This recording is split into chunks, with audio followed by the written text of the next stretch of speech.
Good morning, students. In the previous class, we were studying about the appointment of auditor. In our today's class, we will study the removal of an auditor before his expiry term, okay? And also we will study the liabilities of an auditor. So, first we'll see how to remove the first auditor before his expiry term. So, the first auditor, as we know, he is appointed by the board of directors.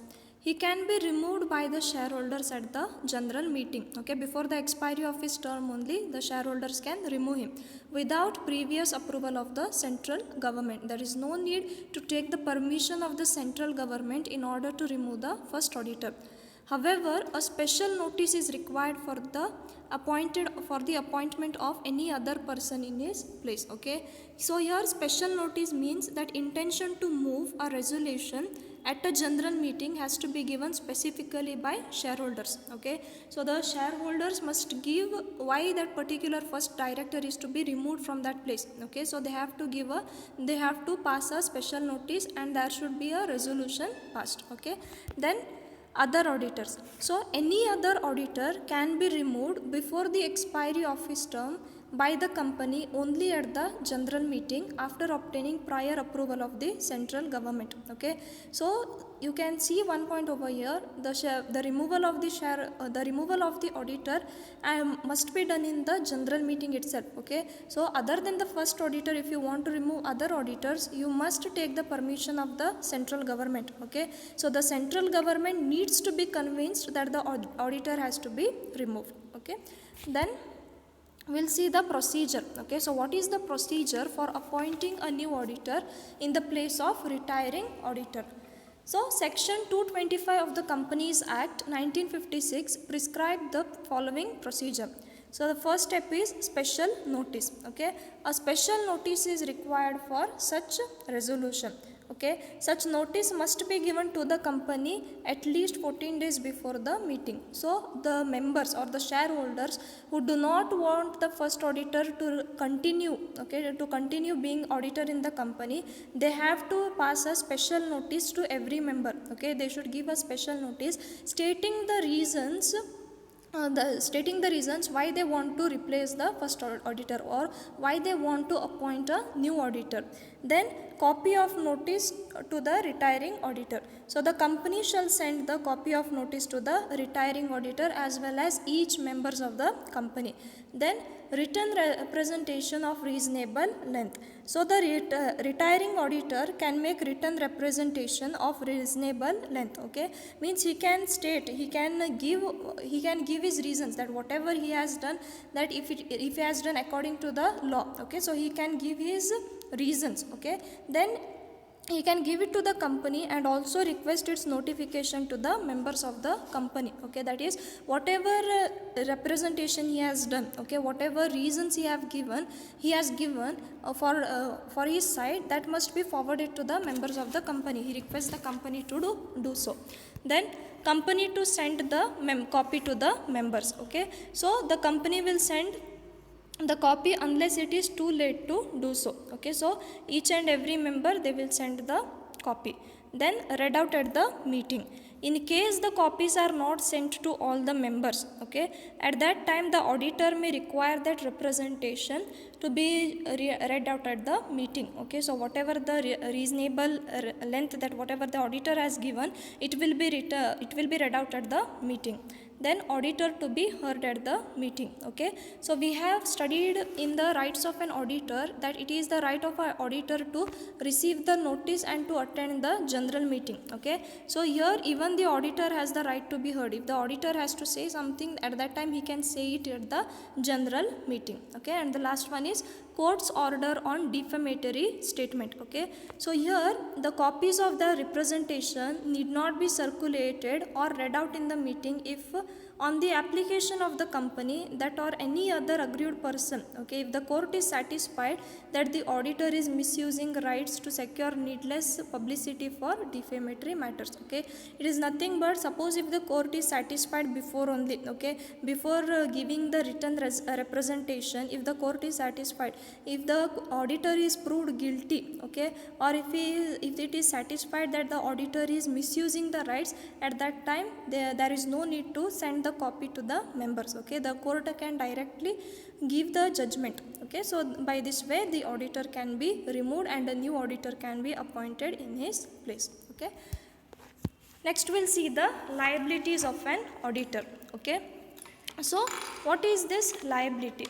Whenever an auditor, okay, is found guilty for any wrongdoing in the organization, he has to face the damages or he has to compensate the loss to the company. Okay, in that case we will say that he is facing civil liability. Okay, so basically civil liability and criminal liability will be there. Okay, so then what is this criminal liability? So in case of some other situation when wrongdoings are justified, or if he is found guilty in the organization, in that situation he has to pay heavy damages to the company. Okay, plus he has to face criminal action, that is imprisonment. So if there is a payment of damages along with some criminal actions, that is imprisonment, at that time it leads to your criminal liability. Okay, so there are basically three types of liability. One is the contractual liability, then next one is your liability to third parties, and finally statutory liability. Okay, so we'll see one by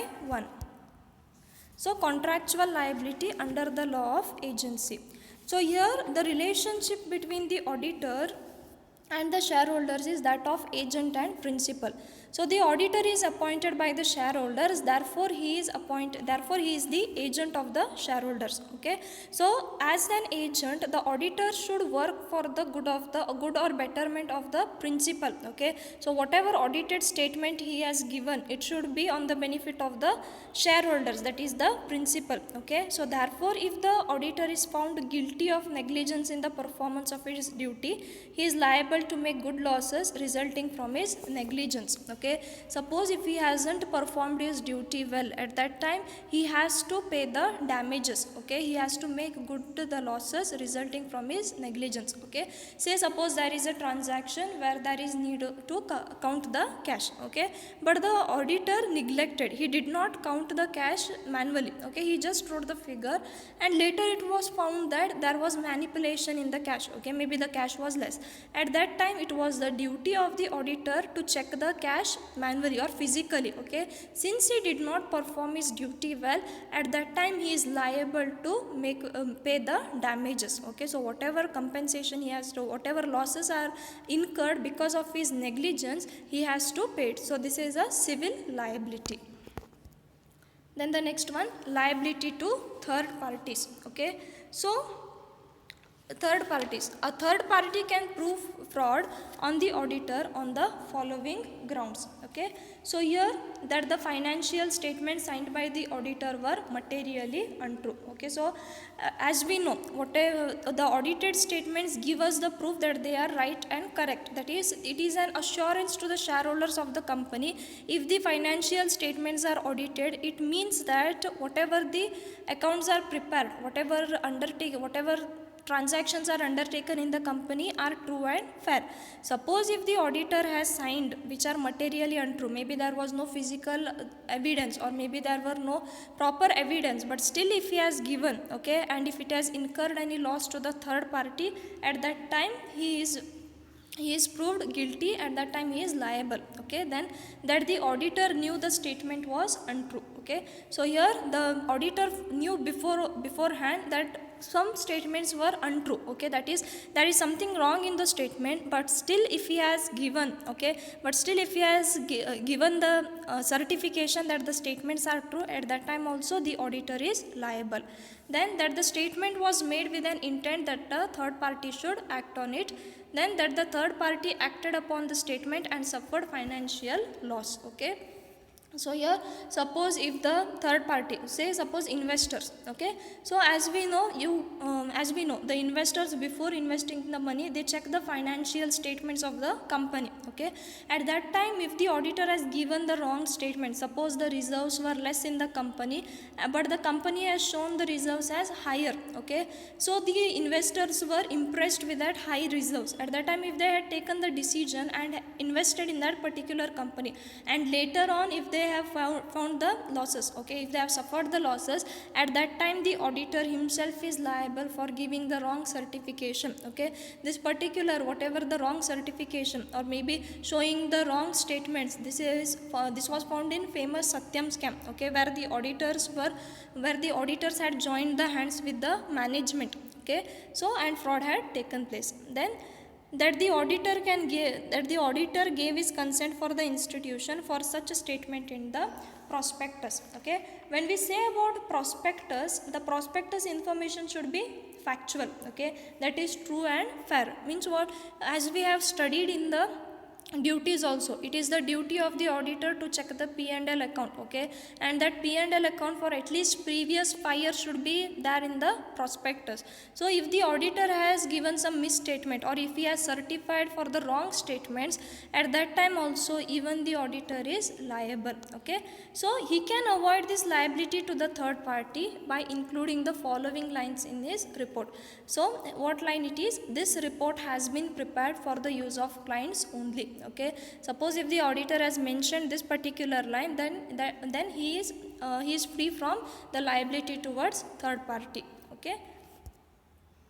Then next comes your liability under statute or misfeasance, okay. So when the auditor takes the task of audit, okay, he has to do it very systematically. He has to do it according to the audit program. He has to also follow the GAP. He should also follow GAS, okay. GAS is nothing but generally accepted auditing standards. He also has to follow the Companies Act and Auditing Act. All these he has to follow very efficiently and effectively with due care, caution and without any negligence, okay. But suppose if he is proved that the auditor has not done his work effectively, there is some wrongdoing with audit procedure that he has done, then he is liable for misfeasance, okay. So liability under statute is also called as misfeasance. Misfeasance is nothing but breach of trust or duty, okay, where the auditor performs his duties negligently. So under liability under statute, there comes your three main points, okay. First under IPC, okay. So students, for this particular liability under statute and misfeasance, I will be providing a separate notes, okay. I will forward it in the group. So under IPC, Indian Penal Code 1860, section 197, he is criminally liable when he issues or signs a certificate required by law to be given or signed or relating to any fact for such a certificate, okay. Suppose if he has given false certificate, okay, fraudulently issuing false certificate, at that time he is criminally liable. Then under your Companies Act, there are various sections, okay. Say section 63 for authorizing issue of false prospectus. If he has issued false prospectus, at that time he has the penalty of paying the fine up to ₹50,000 or imprisonment up to a period of 2 years or both, okay. Then for making a fraudulent report required under section 227, that is if the report is not made in conformity with the requirements, at that time also he is liable. Then section 545 for delinquency, that is making a false statement willfully in the course of winding out of the company or certifying a false written report in the balance sheet, okay, while closing the company, while winding up the company's affair, if he has given any wrong statements, at that time also he is liable. So there are various other sections also. I will be providing you with the separate notes for this particular liability, okay. So I hope you have understood the following things. So thank you. Have a nice day. If you haven't understood, then you can WhatsApp me. Thank you.